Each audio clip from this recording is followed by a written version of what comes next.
Bueno, muy buenas tardes, que además de que te la cuenten, aquí una vez más con una entrevista. Ya hay una amiga de la casa, la doctora Rosario Laris. Doctora, ¿cómo le va? Buenas tardes, gracias por atenderme.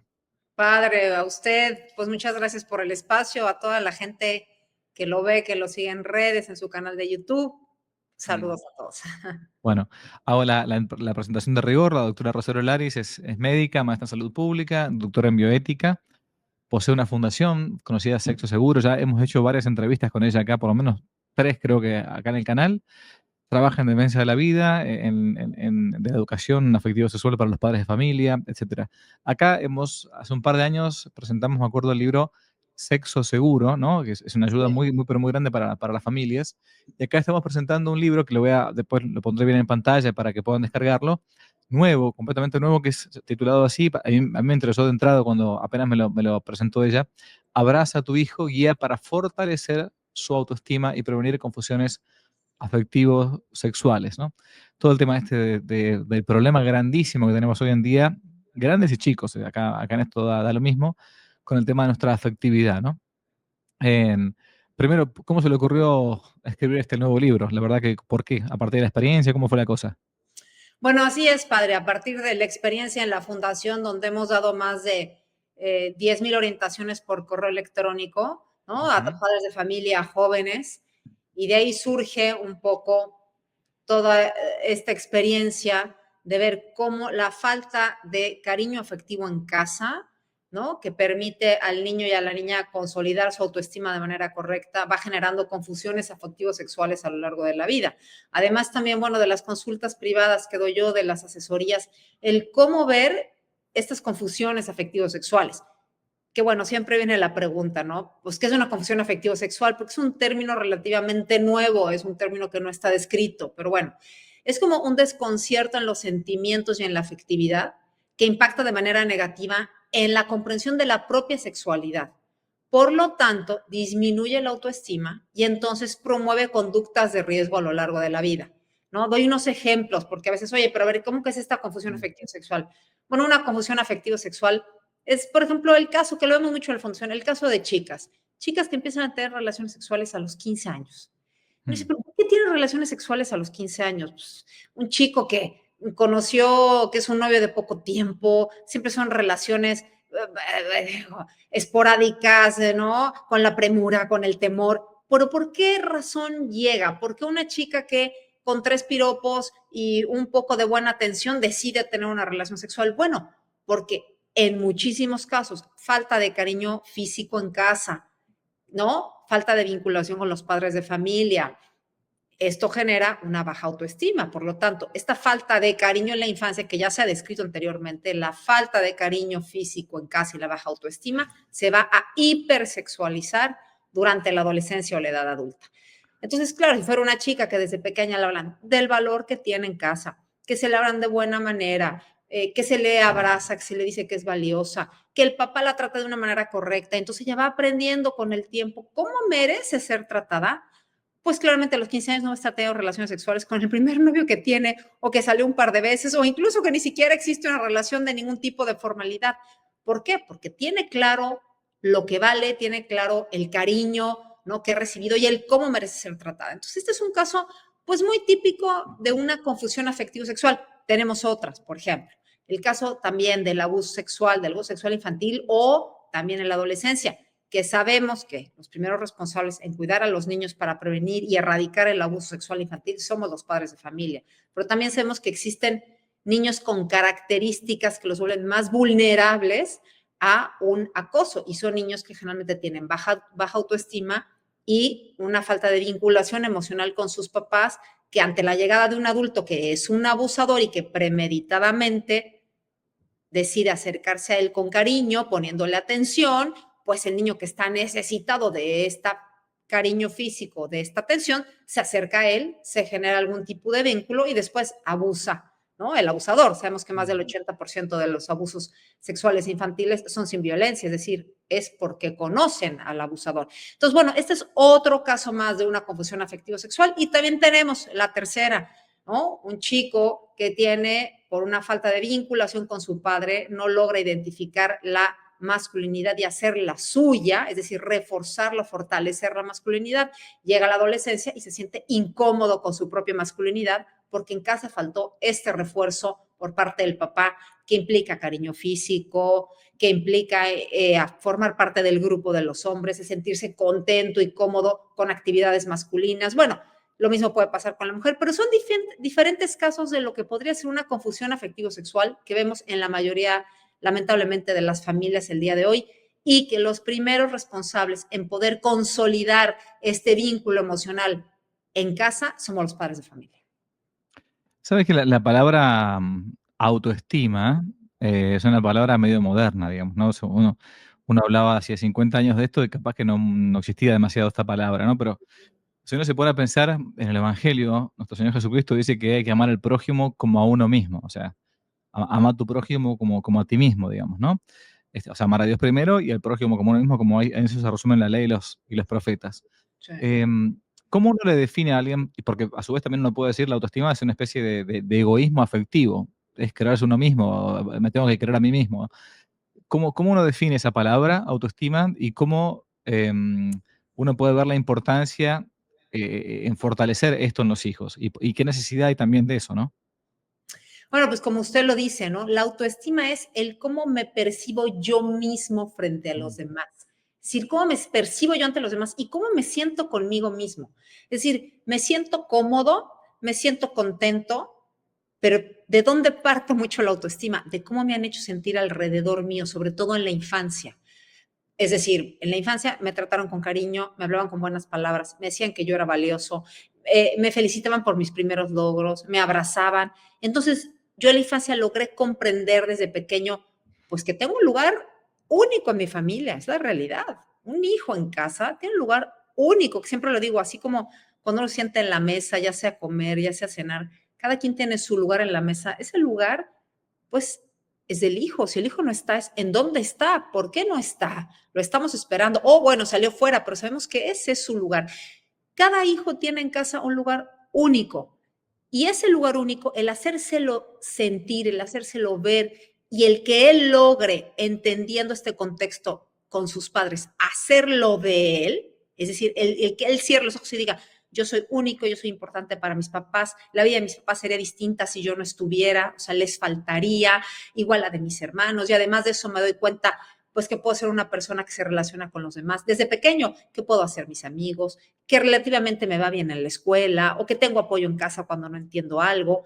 Es cómo el niño va entendiendo que es importante y que es valioso. Porque cuando el niño entiende eso, tiene mucha más posibilidad de no caer en conductas de riesgo durante la adolescencia. ¿Por qué? Porque sabe la manera en la que debe de comportarse, porque esta misma autoestima le hace entender rápidamente lo que está bien y lo que está mal. En casa se le habla en positivo de cuando algo está mal. Oye, cuidado con esto. O ¿por qué llevaste a cabo esto? ¿O por qué te da inquietud esto? Mira, yo te explico por qué no debes de hacerlo. Y un niño con una buena autoestima sabe escuchar a sus papás y decir, puede ser que tengan razón, mejor me cuido, mejor lo evito, desde que es pequeño. Un niño que lamentablemente es educado con gritos, con malas palabras, que desde pequeño pues se le denosta o se le hace ver como que no es valioso, como que lo que opina no tiene sentido o que es una tontería, pues poco a poco se va sintiendo pues que es tonto, que no tiene valor, que da lo mismo lo que opine, y eso va haciendo pues que él no se sienta bien con él mismo, porque entiende desde pequeño que de él no vienen cosas buenas o que él no tiene nada que aportar,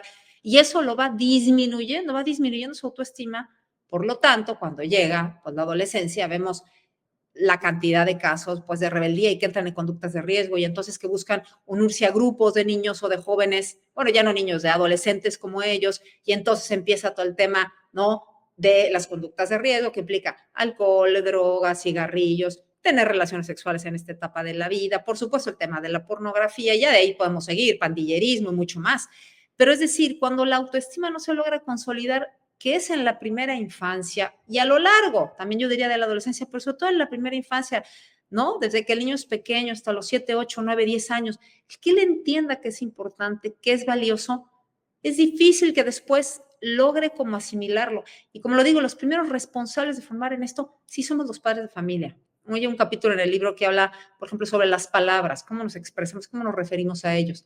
Les hablamos con buenas palabras, con palabras positivas, o todo el día estamos a grito y a denostaciones de, ay, le grito, ven para acá, y eres un no sé qué, y por qué no haces esto, y por qué no cumples, y entonces el niño vive todo el día regañado, y en su corazón, pues va sintiendo poco a poco que no es valioso, que no es Mm, valioso, que no es inteligente, o que es un desordenado, y empieza a hacerlo de él. Es decir, es difícil para alguien que toda la vida le dijeron, eres un desordenado, o eres un desobligado, que llega a la edad adulta y considere que es un hombre muy responsable y que puede salir adelante, que puede conseguir nuevos logros en la vida cuando desde pequeño le dijeron que no podía. claro. Entonces es muy importante el cómo se va educando y cómo se va formando con estas pequeñas palabras, ¿no? Con estos actos día a día de cuidado hacia los hijos, el hecho de la autoestima. A mí me gusta mucho la música, y hace muchos años escuché una conferencia de un gran músico español que es Jordi Sabal, ¿sí? Y él explicaba en una conferencia era para músicos, ¿no? Abierta para todo el mundo, pero sobre todo para gente que le interesa la música, cómo el primer idioma que uno aprende es la música. Y él pone un ejemplo muy, muy hermoso que dice, por ejemplo, dice, si uno comienza diciéndole a un niño, ¿no? Em, Eres un hermoso niño, el más lindo que yo he visto en mi vida, nunca he visto un niño más hermoso que... El niño capaz que llora, pero si uno le dice, ay, qué niño más estúpido que eres. Me encantaría matarte con un cuchillo, destruirte por completo, ¿no? O sea, el tono o la o Sí, la actividad que uno le pone a la música, antes sí, de que el niño entienda los términos, las palabras, es sí. quizás lo más importante, ¿no? ¿Desde qué momento empieza ese significado, significante entre las cosas y los afectos y los papás a los bebés? O sea, ¿desde qué momento empieza ese apego, en todo caso, que un bebé puede tener por sus padres, digamos, ¿no? Aun cuando todavía no entienda ni siquiera el significado de las palabras, ¿no? Así es. Bueno, mire, como lo escribo en el libro, la verdad que apego del bebé por su mamá y el propio vínculo que la mamá va generando, ¿no? Mm, Hacia el hijo, se describe que empieza pues desde el embarazo. ¿Por qué razón? Porque al final el niño está escuchando el tono de voz de la mamá, escucha mm, el latido cardíaco, las hormonas que la mamá secreta, ya lo sabemos, una mamá que está todo el día estresada, embarazada, pues secreta cortisol, que es la hormona del estrés, y esto llega por medio de la placenta del cordón umbilical al bebé y genera ciertos, ¿no? Afectaciones fisiológicas, por lo tanto el bebé se estresa igual que la mamá, ¿no? A un bebé, bueno, sí, por eso una mamá que está estresada durante todo el embarazo o que la deja el papá del niño o que tiene tantas preocupaciones, bueno, pues el niño trae de alguna manera ya esa conexión química, ¿no? Hormonal que no es muy positiva. En cambio, una mamá que está relajada, que está más tranquila, que puede descansar, que se siente querida, que está segura en el embarazo, pues el niño también lo resiente de manera positiva.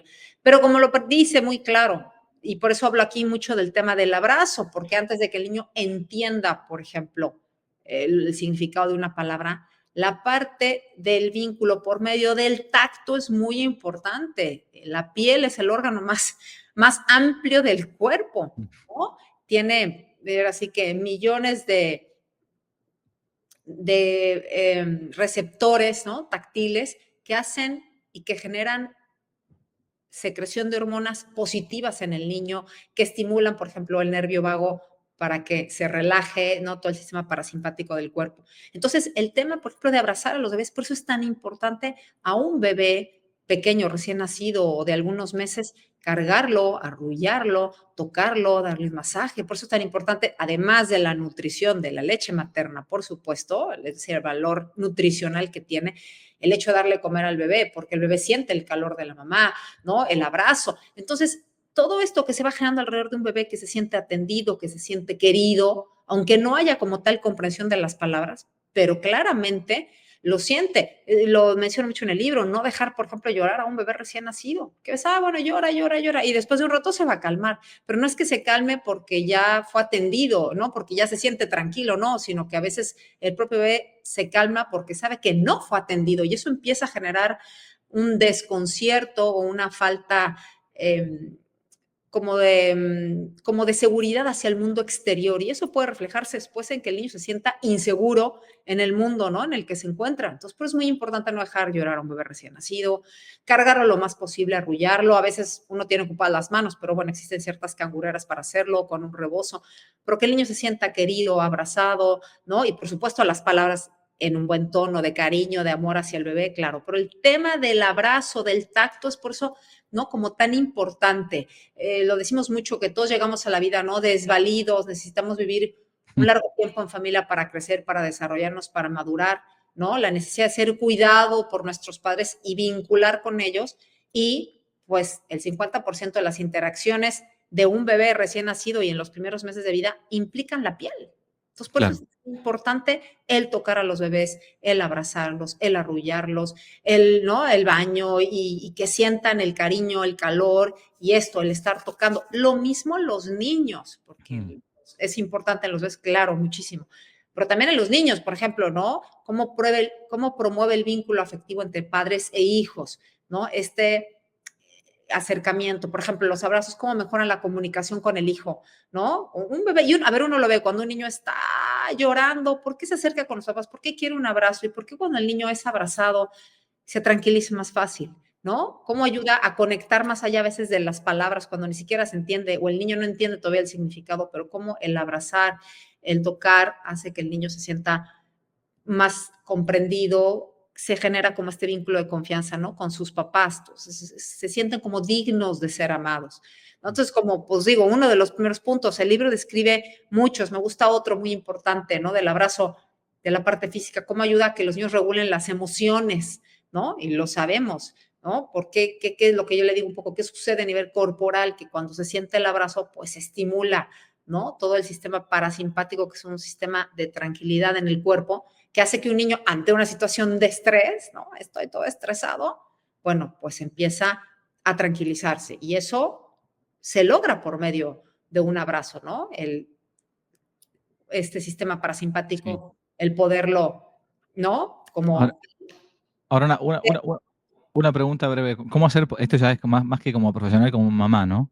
Ujú, Este, uno dice, bueno, y estamos enfatizando siempre un niño recién nacido, porque también está el otro riesgo de esas mamás o esos papás primerizos o jóvenes que creen que porque el niño en cualquier etapa de su vida llora o patalea o hace algún berrinche, hay que estar consintiéndolo a sus caprichos y todo. O sea, es un equilibrio un poco a veces, digo, estoy hablando con una mamá ahora, no estoy hablando con una sí, médica. ¿Por qué? Porque y lo digo en serio, porque hay verdades como de perogrullo. A ujú, mí me ha pasado como sacerdote de preguntarme incluso de que matrimonios jóvenes, aunque yo, claro, uno dirá que el cura que tiene que ver, porque bueno, pero me han preguntado esto desde el punto de vista moral. sí, Padre, a ver, está mal que cuando mi hijo ya, no sé, tiene 2 años o un año y ese berrinche todo el tiempo y son caprichosos porque no se conforma, no quiere comer nada, entonces no quiere que te tire la ropa, te tire la comida, te insulta, te quiere pegar y qué sé yo, entonces está mal que yo le levanto un poquito la mano, le hago un golpecito así, no, tampoco ser un violento ni nada, ¿no? ujú, Porque a veces yo me he sentido como en pecado haciendo eso. Bueno, o sea, es un poco el equilibrio que uno tiene que hacer con el mundo moderno, ¿no? Diciendo, bueno, pará, no. No sos un violento por esto, porque que encerraron un cuarto hasta que llora, hasta que se le pase el berrinche y listo, porque si no, el que nos está escuchando va a decir, ok, de ninguna manera se puede dejar llorar a un niño o se le puede corregir, a veces un poco medio fuerte para que se ubique. ¿Me explico lo que digo? sí, se explica muy bien. Y yo, bueno, pues tengo 3 hijos, claro, ya han crecido, ya no son Claro. pequeños, de 2, 3 años, pero claramente lo viví. ¿Cuál sería desde mi punto de vista como la recomendación? La Mm, recomendación es que uno puede ser claro con las cosas. Si no te comes la comida, no va a haber postre. Por ejemplo, estoy pensando un niño de 2 años que no quiere la sopa porque quiere comerse la paleta. No, es que mientras no comas, no hay paleta. Si hace un berrinche, bueno, pues haz tu berrinche, pero no te lo voy a dar. Es decir, el dejarlo claro no implica que uno tenga que, pues, ni gritar, ni te voy a mandar a tu cuarto, te voy a castigar. Simplemente el tratar de explicarle, debes de comerlo, ahorita que hagas el berrinche y que se te pase, platicamos. ¿Quieres venir conmigo? Yo te abrazo, pero vas a tener que comértelo y no hay paleta. mm, No es, es que entonces le doy la paleta para que deje de hacer el berrinche. Sí. No, es que el tratar de calmarlo con un abrazo no implica voy a ceder a lo que tú quieres. No, implica yo te estoy aquí, te apoyo, te quiero, te abrazo y no te dejo de querer, pero eso no implica que te voy a dar la paleta antes de la sopa. Primero va la sopa. Es que no quiero sopa, entonces no habrá paleta. Y si es un berrinche, bueno, haz tu berrinche y ahorita que quieras venir, yo te abrazo. Ven, yo aquí estoy para abrazarte. ¿Quieres el berrinche? Haz el berrinche un rato, que se te pase. Mm. Vienes conmigo y te abrazo, pero eso no implica que vaya a ceder. Yo a lo que voy es que creo que en el tema de la formación, y desde por un niño de 2 años hasta para un adolescente o para un chico de 11 años, que incluso puede haberse equivocado, que pueden cometer un error, la diferencia es cómo se asume. Oye, estás castigado, te pego 3 gritos, te levanto el brazo, te doy un cinturonazo, bueno. O decir, oye, estás castigado, hiciste mal por esto, esto y esto, sabes que yo te quiero, pero hiciste mal por esto y debes darte cuenta, ¿no? A ver, ve y reflexiónalo.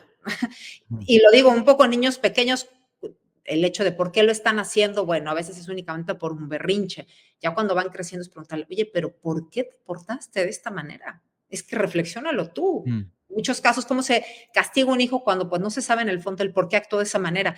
Yo creo que el hecho de tratar de tener paz, calma y entender que con gritos no se solucionan las cosas, que con gritos va a entender, no. Y el que uno esté dispuesto a abrazar y hablar en buen tono y con buenas palabras, no tiene por qué maleducarlo, al contrario, estoy tratando de una manera seria, pero en paz, tratar de enseñarte por qué esto no es correcto, que eso no implica que vaya a cambiar mi punto de vista. Mm. Pero a niños que se les habla de esta manera y que desde pequeños se les van explicando las cosas, es más fácil que conforme vayan creciendo, pues no sean berrinchudos, no hagan pataletas y entiendan el por qué. Oye, tú lo sabes bien, tú eres suficientemente inteligente para entender esto. ¿Por qué cometiste o por qué le pegaste a tal persona? ¿No? O por qué tomaste esto que no era tuyo. Ah, pues porque estaba desesperada, no tenía lápiz o no sé, cualquier cosa. Ah, bueno, a ver, entonces vamos a solucionar el problema, pero no lo vuelvas a hacer. O sea, creo que ir siempre un poco más allá, pero ¿qué implica, padre? Sí implica que es muy difícil que uno trate de vivir con paz y Claro. no correteando todo el día. El problema es Mm. que también en el mundo actual que nos presenta es una vida, y a veces lo digo, que uno va como en modo avión, ¿no? O sea, como llevando a cabo todas las actividades o todos los pendientes del día y se le olvidó que lo más importante era el tiempo que le dedico a mis hijos y el cómo trato yo de estar con la mayor paz posible para entonces poder desde educar cuando son pequeños, desde Sí. poder para dar abrazos, uno tiene que tener cierta calma para querer abrazar. Si uno está corriendo todo el día, pues dices, ¿para qué te abrazo? Yo tengo que seguir con lo que tengo que hacer. No, porque es importante que en la formación haya tiempo, haya pausas y haya tiempo desde para recordar y decirle, hoy un te quiero, hoy aquí estoy para lo que necesites, te puedo ayudar con la tarea, hiciste muy bien esto, ¿cómo te fue en el día? Ven, cuéntame, nos sentamos en una mesa que me platiques. Eso también se ha perdido. Ahora lo vemos, ¿no? Comiendo de cada quien en la televisión, cada quien a la hora que puede. Ya no existe el me siento por lo menos en una comida al día en familia. No tiene que ser mucho tiempo, pero 30 minutos y convivimos y platicamos y nos preguntamos y compartimos lo que hemos vivido en el día, porque cada quien está con su ritmo, con su horario. La Mm. vida nos ha llevado un poco a eso, pero lo que busco un poco con el libro es dar ciertos tips, ciertos consejos sobre cómo tratar de estar un poco más en paz y en base a eso poder ir formando, ¿no? A los hijos con paz, con paciencia, con buenas palabras, que no implica no tener mano firme. La realidad es que no, pero Mm. sí con este como cariño y con este abrazo. Hay, ahora se habla mucho de las heridas que uno tiene, ¿no? O sea, de cómo uno puede haber quedado afectado por algo que le pasó en el pasado. A veces, a mi juicio, medio, ¿cómo puedo decirlo? Medio materialista en el sentido del término de que estás predestinado, que si te pasó algo en el pasado, entonces estás predestinado sí o sí. Bueno, y ahí se olvida uno de lo que es la vida de la gracia, la vida del perdón, el perdón de uno mismo, ¿no? De decir, bueno, ok, yo me equivoqué, pido perdón a Dios o lo que sea. Y a su vez también de decir, bueno, ok, ya está, no soy el único al cual le pasaron algunas cosas en la vida y si yo no dejo atrás aquello que lamentablemente padecí, bueno, imposible seguir adelante. Pero ciertamente que hay heridas como uno puede llamar afectivas o emocionales, ¿no? Así ¿Qué, es. mm, Sí, qué- qué- claro. qué es lo que uno puede hacer qué son, en primer lugar, desde el punto de vista, si queremos, médico, y cómo hacer para prevenirlas a eso en futuro, o en su Sí. propia vida, ¿no? Claro, bueno, uno, por supuesto, el tema de la prevención, pero primero entender, bueno, todos los niños, y lo pongo en el libro, ¿no? Pues alguna caída, un tropiezo, se caen al correr, al jugar, y pues nos abrimos todos, ¿no? El codo, la rodilla, pasa el accidente, se cura la herida, se cicatriza y uno ya no se acuerda. El Mm, problema con las heridas emocionales es que son difíciles, ¿no? De curar, de aliviar, ¿no? Son sutiles, son tenues en la mayoría de los casos, muchas veces son invisibles, por supuesto, pero si fueron provocadas en la infancia por la gente más cercana a nosotros, sí pueden dejar un dolor que perdure a lo largo de la vida y que vaya a necesitar de mucha mayor madurez para poderlas ir subsanando, ¿no? ¿Por qué? Porque afectan directamente la autoestima del hijo. Entonces, describo, ¿no? Varias heridas emocionales, que son estas experiencias negativas o traumáticas que se producen en una etapa temprana de la vida. ¿Y qué pasa? Que sí pueden impactar el bienestar emocional y mental, ¿no? De una persona a lo largo de su vida, el cómo ve el mundo, el cómo se relaciona con los demás y otra vez vamos al tema de la autoestima, cómo se percibe y se siente, ¿no? Consigo mismo. Entonces, bueno, se ha visto que las heridas emocionales que ocurren en la infancia y en la adolescencia pues sí conllevan en la edad adulta a que, pues a que la gente sea más insegura, con baja autoestima, con desconfianza de los demás, que a veces cuesta establecer relaciones saludables y también relaciones a futuro, es decir, con una pareja cuando uno se casa, con depresiones, comportamientos autodestructivos, confusiones, ¿no? Afectivos sexuales, puede tener todas estas consecuencias, ¿no? Yo menciono algunas heridas son, es decir, quiero partir de que la mayoría de las heridas no son provocadas como con dolo, ¿no? El problema es que cuando llevamos esta vida correteada, los papás podemos perder muy fácil la paz, muy fácil la paciencia y entonces que lo que hagamos, lo que digamos o lo que dejemos de hacer sí pueda generar heridas en los hijos. Eso es un poco como a lo que quiero ir. Menciono, por ejemplo, algunas del embarazo, que ya se sabe que son, ¿a qué me refiero heridas emocionales? Bueno, y son casos, lo digo como muy concreto. Por ejemplo, actualmente existen disruptores hormonales muy comunes en la vida cotidiana, que son sustancias químicas que pueden bloquear actividades hormonales en el cuerpo, ¿no? Que pueden estar presentes en el agua, en el aire, en el suelo, en productos de limpieza, en medicamentos. Seguramente los han escuchado por ahí, ¿no? El bisfenol, que es el BPA, el DDT, el gliofosfato. Bueno, al final contaminan lo que come una mamá, el agua que toma, y eso puede, por ejemplo, afectar a un bebé desde que se está formando en el vientre materno, sí, y esta es una herida del embarazo. ¿Por qué? Porque el bebé puede venir con algunas afectaciones en cambios hormonales, ¿no? Por ejemplo. La menciono porque, sobre todo para tratar de prevenir, que es lo más, ¿no? Como importante. ¿Qué le recomiendo yo siempre a las mamás embarazadas? Bueno, pues que tengan cuidado, ¿no?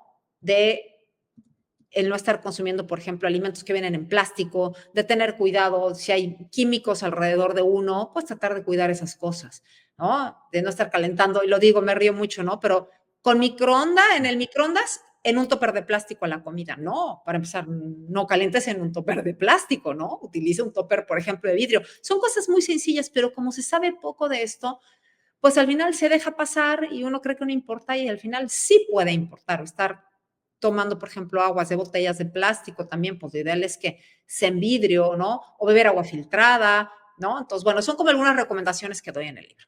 Ya yendo a heridas, es decir, al momento que nace, por ejemplo, que son muy comunes y las vemos, heridas generadas por el padre, ¿no? Entonces, cuando es el padre y soy un niño, bueno, pues, ¿qué heridas me puede generar mi padre? Pues si el padre, por ejemplo, estuvo ausente, ya me generó una herida, porque yo como niño necesité la presencia masculina en mi casa y no la tuve. Entonces, ¿voy a cargar con esa herida? Sí.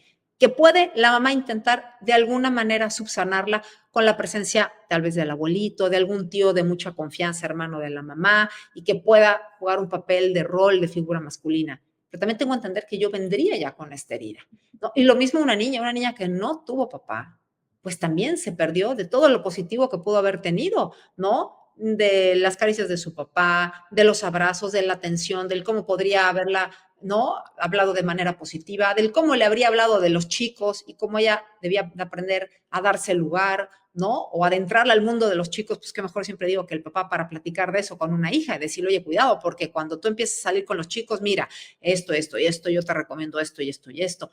Entonces se perdió un poco de eso. Y un niño, ni lo digo, un niño que no estuvo la presencia masculina en casa, bueno, pues se perdió desde pequeño el jugar como hombre con su papá, ¿no? Sobre todo si no tiene otros hermanos, de la figura, ¿no?, masculina, para enseñarle lo que implica la masculinidad, el poder ir a un partido de fútbol con él, el poder hacer actividades de hombre. Se pierde un poco de todo esto. Entonces, deja heridas en el corazón. Sí, lo más importante es, pues, prevenir claramente las heridas provocadas por el padre. ¿Cómo? Bueno, pues en primer lugar, tratando que el papá siempre esté presente y tratando de promover la relación entre el papá y los hijos, que a veces también lo digo yo, que como mamá podemos dejar de lado al papá, ¿no? La mamá quiere cuidar, la mamá quiere proteger, quiere que el niño no le pase nada, que no se lastime, que no se caiga y no deja que el papá intervenga, por ejemplo, en toda esta relación de afianzar la masculinidad, que es muy importante que el niño de 2 años lo viva al lado del papá y que la manera en la que juega una mujer con su hijo no es como juega el papá con el hijo. Si el papá con el hijo se revuelcan y se enlodan o el niño se pega un poco, no le pasa nada. Es una manera en la que el niño aprende a entender cómo se juega en el mundo de los hombres. La mamá no juega así con su hijo, ¿no? Entonces, bueno, estas son como las primeras heridas, yo diría, ¿no? Las generadas por el padre. También hay heridas generadas por la madre. Cuando, por ejemplo, la mamá con la hija, que la mamá haya tenido una vinculación emocional como disminuida con la hija, ¿no? Pues desde que le haya abrazado poco, que le haya dicho poco que la quiere, que desde es pequeña nada más le está mandando, ya está así, y estás mal peinada, y estás más sentada, y todo ese negativo todo el día, pues la niña nunca logra entenderse como mujer querida y amada por su mamá, que es importantísimo. Por eso le digo que algunas de estas heridas no son con dolo, es decir, no es que la mamá esté buscando herir a la hija, no, es que la mamá a veces podemos llevar la vida en el día a día y no nos damos cuenta que las actitudes cotidianas que tenemos podrían estar generando herida en algunos hijos, que a veces no va a ser en todos, porque también depende del temperamento de cada uno. Pero como madre tengo que hacer una pausa, por eso regreso muy importante al tema de la tranquilidad, de la pausa, para tratar de entender cómo estoy actuando. Oye, no puedo hablar de esta manera, oye, no puedo ir, para salir a tiempo, no puedo estar gritando los últimos 10 minutos para irnos a la escuela porque no genero ninguna actitud positiva en mis hijos, pues mejor los levanto 10 minutos antes. Es decir, ¿cómo voy cuidando para que la relación con mis hijos al terminar el día haya sido lo más cordial posible y yo como mamá haya dado un poco lo mejor de mí, pero que ellos también lo hayan identificado? Lo digo Mm. mucho veces como papás, y qué papá no, pues todo lo que hace en el día a día gira alrededor del bienestar de los hijos. Pues sí, si la mamá trabaja, si la mamá atiende la casa, si la mamá está cocinando, lo mismo el papá trabaja, pues la realidad es que lo estamos haciendo por ellos. Pero ¿cómo identifica el niño que eso lo hicimos por él? El que uno haga cosas por los niños, por los hijos, no identifica de manera inmediata, es decir, el niño no siempre logra identificar de manera inmediata que se hizo por él. Entonces, no, el niño necesita un espacio, oye, ven, te quiero dar un abrazo. ¿Cómo te fue en la escuela? Ven, un abrazo, cuéntame. Ahí le estoy dando un tiempo, estoy preocupada por él, por ella, preguntando, oye, ¿en qué te puedo ayudar? Oye, ¿te puedo orientar un poco en la tarea? Oye, ahorita me voy a ocupar en trabajar, hazlo y luego te sigo ayudando. Es decir, pero no voy como en el día a día avanzando y correteando como por sacar los pendientes cuando no me doy tiempo de a cada uno mirarlo a los ojos, tratar de apoyarlo, de ayudarlo, de preguntarle, de darle un abrazo, decirle, hago esto por ti, ¿no? Entonces, voy un poco, el libro busca generar esa reflexión, el cómo podemos prevenir heridas que no estamos con conciencia queriendo generar, pero que muchas veces generamos por esta vida rápida, correteada, que no nos permite estar en paz para entonces poder criar de la mejor manera posible. Mm. ¿Cómo hacer para, si uno quiere, o muchas veces se habla de que las heridas, estas emocionales, vienen de joven o de más bien de niño todavía, ¿no? Sobre todo esta, como se ha llamado últimamente, esta colonización ideológica respecto de la ideología de género y toda esta imposición, ¿no? ¿Cómo hacer para reafirmarle en las primeras etapas de la vida la masculinidad a los niños y la feminidad a las niñas? ¿De qué manera uno puede hacerlo como una especie de remedio respecto a los papás, ¿no? O Claro. profesores, maestros. Bueno, muy importante, yo lo digo, en el niño, hombre, a ver, todos venimos, es decir, bueno, todos nacemos de una mujer, ese es un hecho. Entonces, ¿qué sucede? Que para una niña, el primer amor que conoce en su vida es el de su mamá. ¿Por qué? Porque la mamá fue quien la cargó, la arrulló, la alimentó, la bañó. Entonces, es mucho más fácil que una niña mujer vincule con su mamá porque siempre entendió el cariño de su mamá. Entonces, claro, si la niña fue cargada, atendida, arrullada, querida, besada, esa niña va creciendo y si la mamá sigue teniendo una buena relación con ella, pues poco a poco va reafirmando esta feminidad que ya la tiene, ¿no? Porque Mm. somos hombre y mujer desde el momento de la fecundación, la mujer con genes XX, el hombre XY, y es desde la parte genética, ¿no? Los genes en cada una de nuestras células, que eso determina que haya hormonas, es decir, la parte fisiológica, que se producen hormonas diferentes en cantidad si es hombre o si es mujer, y la parte anatómica, la conformación interna y externa del cuerpo.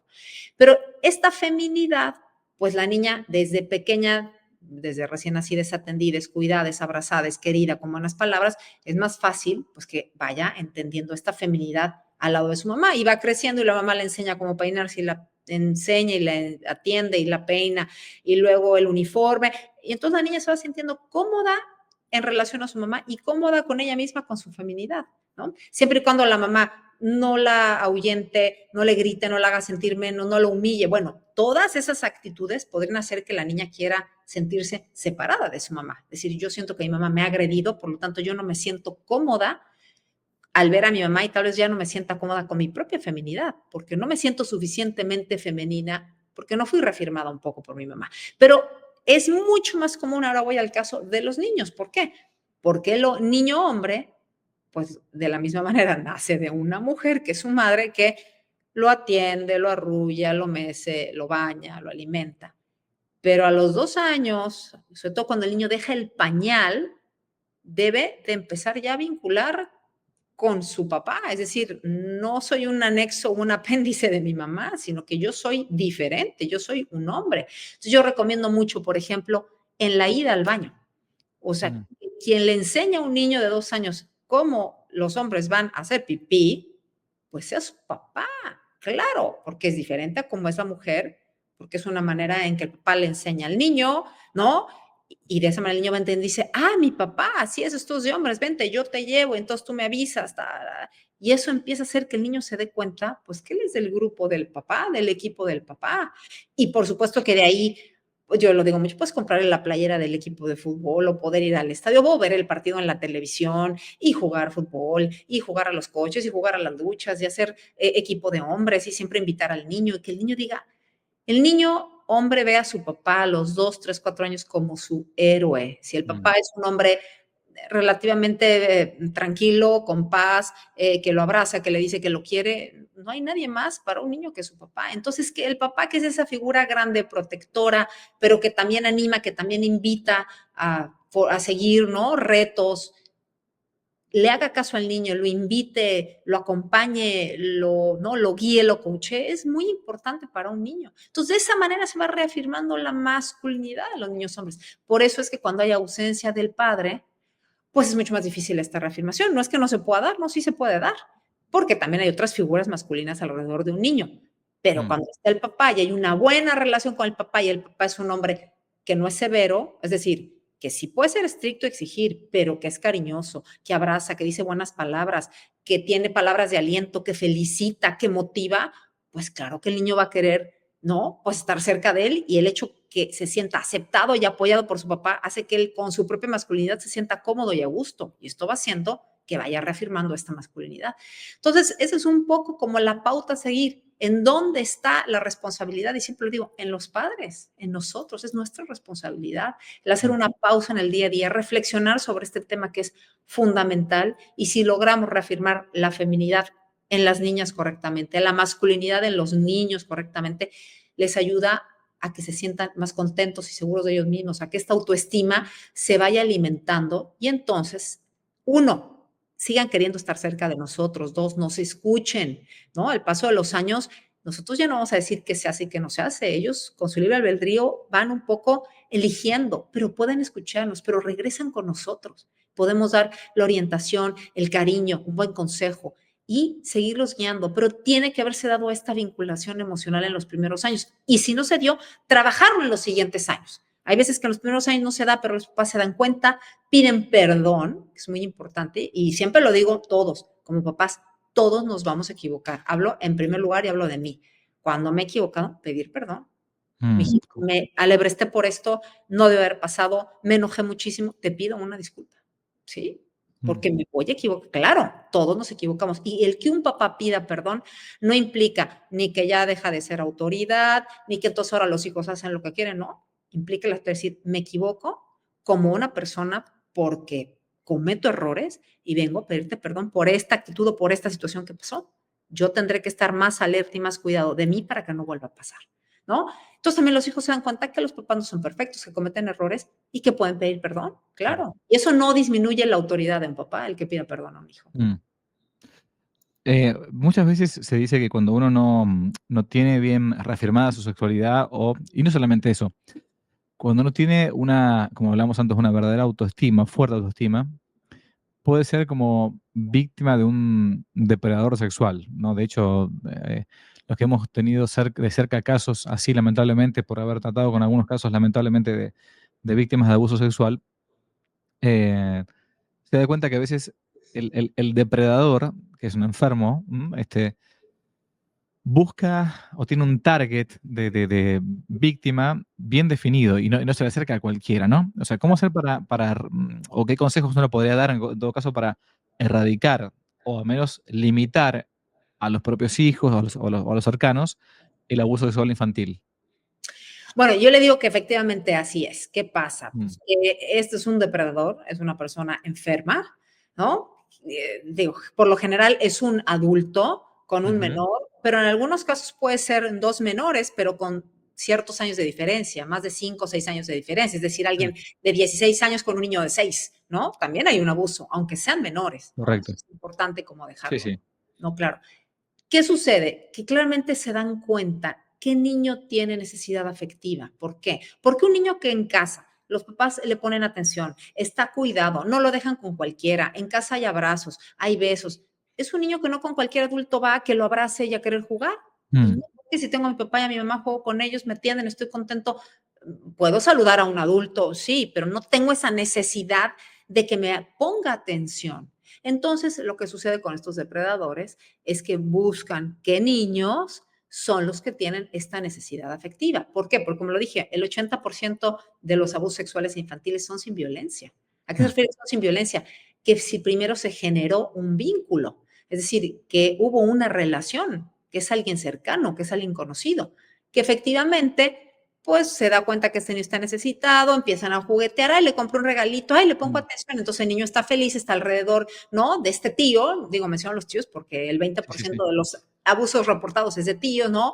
O este primo, o este familiar cercano, o a un amigo de la familia y le pone mucha atención, y entonces va generando esta confianza y en el momento en que él se da cuenta que el niño no está bien cuidado, puede abusar de él. Y ya empieza, bueno, toda, ¿no? Esta visión de esto que vamos a hacer es un juego, no le puedes decir a nadie, si tú le dices a nadie, nadie te va a creer, yo le voy a decir a tus papás que estás mintiendo, bueno, es decir, ya Mm, entraríamos, ¿no? Como a todo el chantaje que hace el abusador. Pero un niño que desde pequeño, lo digo mucho, otra vez al momento de dejar el pañal, la niña habla con su hija, aunque tenga 2 años y medio, y le dice, ya no usas pañal y vas a usar ropa interior. La ropa interior tapa tus partes privadas, son los genitales.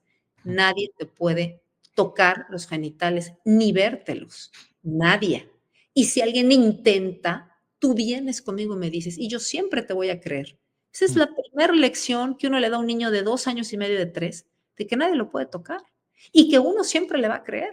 Y lo mismo el papá, ¿no? Con el hijo, o la mamá podría hacerlo con el hijo hombre. Lo que me refiero es el alertarlos, no con temor, no, pero es decir, estas partes nadie las toca. Y si Mm, alguien alguna vez no nada más te intentó tocar, es decir, te miró de una manera que te hizo sentir incómodo, te tocó de alguna manera que te hizo sentir incómodo, puede ser la espalda, puede ser la cabeza, pero los niños identifican quién los toca de una manera sana y quién no, lo pueden identificar. Tú vienes conmigo en ese minuto. Yo siempre voy a estar aquí y siempre te voy a creer. Eso genera en el niño este sentimiento de soy importante para mi mamá confía en mí, mi mamá me va a creer siempre a mí, yo puedo venir con ella ante cualquier situación, ¿no? Uno a veces da como por hecho de, claro, el niño si necesita algo va a venir conmigo, pero ¿cómo se lo has dicho? Pues si nunca se lo has dicho, no crees que porque eres tu mamá va a venir, la realidad es que no. Es importante verbalizar aquellos, ¿no? Como puntos que queremos reforzar en los hijos y este verbalizarlo es decir, tú vienes conmigo, yo siempre te voy a creer. Y por supuesto, como papá siempre lo digo, estar atento. Uno no puede dejar al hijo, ay, lo dejo con el vecino que lo cuide. ¿Y por qué confías en él? O sea, no dejen a sus hijos con gente que ustedes no meterían las manos al fuego por ellos. Yo Claro. supongo, bueno, los abuelitos y, ¿no? Así con un cuidado, pero, ay, sí, lo digo mucho desde los 7 años, ay, sí, se quedan a dormir en casa de una amiga. ¿Y cómo sabes cómo es la casa de la amiga? ¿No? ¿Qué educación tienen la noche? ¿Que son los niños tan vulnerables, que se sienten solos? Aunque tú conozcas a esa familia, es que no lo hagan, papás, cuiden a sus hijos, pero también váyanles dando herramientas para que ellos identifiquen, ¿no? Quién los ve de buena manera, quién no, y tengan confianza y vengan y te digan. Entonces, eso es un poco a lo que me refiero, ¿no? ¿Qué sucede? Que los niños con baja autoestima, que se les pone poco cariño en casa, ¿no? Que no se les pone atención, que necesitan cariño físico porque lo necesitan. Eso es una necesidad vital, el tener cariño físico, el sentir abrazos, sentir besos, el oír palabras de cariño. Cuando hay esa carencia en casa, es más fácil que sean identificados por los abusadores y que puedan abusar de ellos. Correcto. La última, para no cansar ni a usted ni al resto, ¿no? Una cosa que a veces uno se puede, o dos preguntas, mejor dicho. A veces uno se le pasa la vida, como digo, como papá, como mamá, y se puede sentir como, ¿cómo decirlo? Como triste, porque dice, bueno, a ver, nadie trae un manual de mamá, papá bajo el brazo, cómo educar a los hijos, ni nada, y uno puede haber cometido 1000 errores, porque la verdad que es así, es una realidad concreta, Sí, ¿no?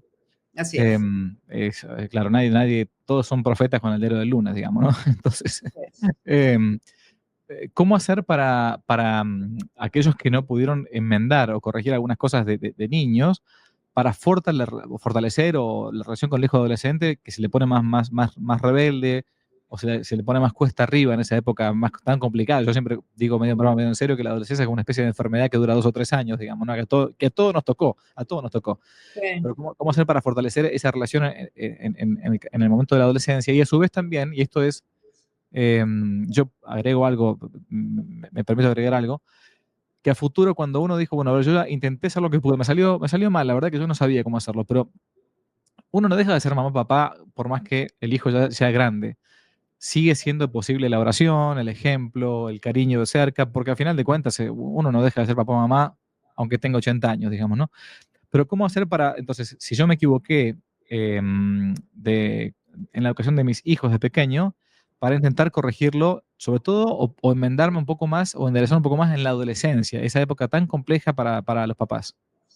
Bueno, entonces, efectivamente, la pregunta es, si durante la niñez me doy cuenta que cometí muchos errores, mis hijos ya son Mm, adolescentes, una es, y como lo digo, pedir perdón. La realidad es que sí. totalmente, sí. O sea, primero, hacer uno la, ¿no? Introspección, decir, a ver, ¿en qué realmente me equivoqué que fue grave? Pues esto.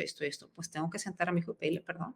Decirle, oye, mijito, necesito hablar contigo, ven, siéntate. Oye, yo cometí esto, o me equivoqué en esto, tal vez te herí, tal vez te lastimé, te pido perdón y quiero darte un abrazo, ¿no? Es decir, creo que el partir de un perdón le hace ver al hijo, pues uno, que es muy importante para los papás, el hecho que el papá pida perdón se da cuenta que lo hirió, que lo lastimó, que se siente arrepentido por eso, que tal vez no lo sabía, ¿no? Y ahora lo sabe. Y yo lo diría, y de ahí en adelante tratar de cambiar la actitud, ¿no? Incluso con un hijo adolescente, pues es que a mí nunca me pasó, a mis papás ya no me quieren tocar, pues que no me toquen. No, es que uno empieza es, oye, la que necesita darte un abrazo soy yo, ven, te quiero dar un abrazo. Ay, no, mamá, no me toques. Deja que te dé un abrazo de 2 minutitos, 2 segunditos, te abrazo, quiero decirte que te quiero. Sabes que estoy aquí para lo que necesites. Y poco a poco empezar a enmendar, aunque al principio no te quieran oír, aunque al principio, ¿no?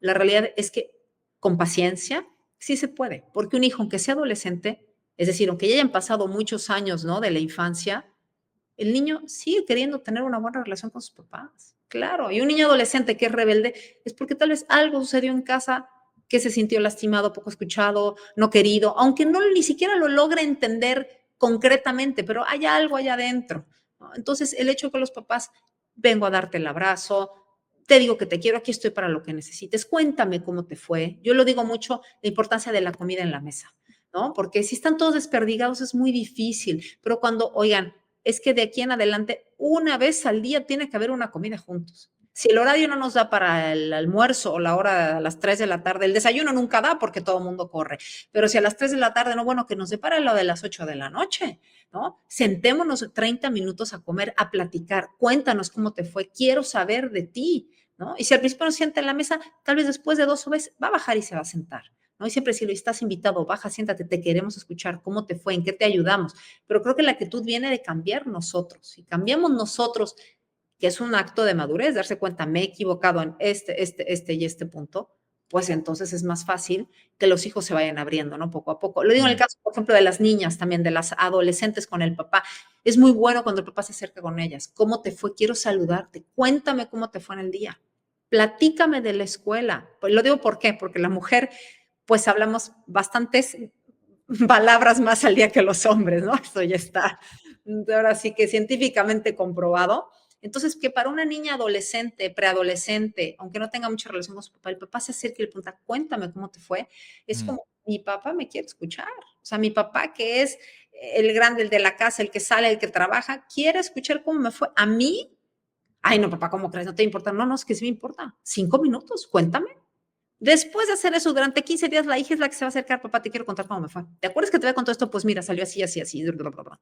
Entonces, qué mejor vinculación de una niña, adolescente o preadolescente con su papá, platicándole de las cosas, de cómo le fue en el día, aunque sean poco importantes, de poco contenido. Sí, pero no importa. Lo importante es que exista esta confianza. Entonces, siempre se pueden vender. La respuesta es sí. ¿Qué pasa ahora con hijos que ya sean adultos y que uno haya dicho, chin, la regué mucho en la infancia, en la adolescencia? La realidad es que también sentarlos y pedirles perdón. Aunque sean adultos y uno ya sea una persona mayor, vale la pena pedir perdón y decirle, te quiero dar un abrazo, te necesito dar un abrazo. Y tratar de ir en adelante de atender, es decir, de tratar con cariño, de oye, ven, digo, si ya no vienen a la casa, ven a comer a la casa, pues te preparo lo que a ti te gusta, te doy un abrazo, qué bueno que estás aquí, te queremos escuchar. Yo creo que el cambio de actitud de un padre y de una madre, aunque tengan 80 años, siempre es positivo para un hijo. Y que el hijo logre ver que sus papás han pedido perdón, ¿no? Que se dan cuenta que se equivocaron, pues es un gran acto de madurez. Cuando uno ya es adulto, se da cuenta que sus padres es un gran acto, ¿no? Como de madurez y lo valora. Entonces, siempre se puede hacer algo, ¿no? Lo digo, no, ningún caso está ahora sí que imposible, ¿no? Y siempre se puede hacer algo cuando cambia la actitud de los papás, que es la nuestra la que debe cambiar. Sí. Así es. Bueno, esta ha sido un poco entonces la presentación a medio a las corridas, porque es así la vida, del nuevo libro de la doctora Rosario Laris. Abrazo a tu hijo, guía para fortalecer su autoestima y prevenir confusiones afectivos sexuales.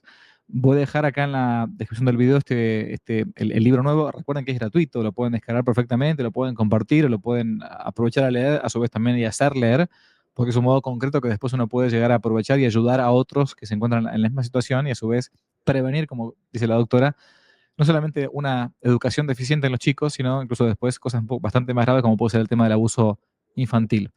Doctora Rosario Laris, ha sido un placer como siempre. La verdad que un gusto por la didáctica, por la paciencia y por el amor que usted pone siempre en estos temas.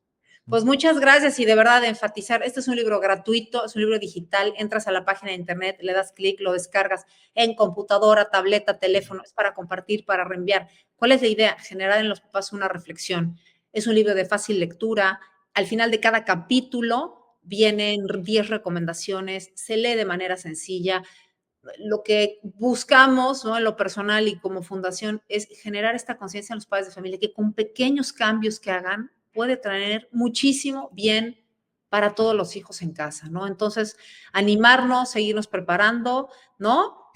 Formarnos en estos temas. También dejo ahí que lo he tenido puesto mi Instagram, DRA Rosario Laris, donde tengo también información, ¿no? De diversos temas pro vida, del libro. Y bueno, si alguien tiene alguna pregunta, con mucho gusto. Y padre, bueno, pues invitarlos de verdad a que lo descarguen y a que hagamos todos conciencia de la importancia de seguirnos formando para poder ser mejores padres, papá y mamá.